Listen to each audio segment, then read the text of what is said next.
से प्रणाम। हमार यूट्यूब चैनल पे सब यूट्यूब फैमिली के प्रणाम बा। तो देखिए तुलसी विवाह के दिन तुलसी विवाह के बहुत सुंदर भजन सुनाते हैं। भजन के सुन के हमारे चैनल के लाइक सब्सक्राइब शेयर जरूर करम। कमेंट बॉक्स में जरूर बताइम। रउआ लोग साथ नहीं खिदे तो हमहू साथ ना देम और रउआ लोग साथ दी हमहू हमारा साथ चैनल देम। के नाम है गीता मिश्रा लवली पांडे लोकगीत।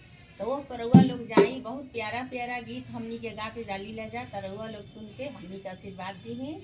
तो देखी कितना सुंदर तुलसी जी के गीत हमनी के गा के रउआ लोग सामरे सामरे तुलसी ला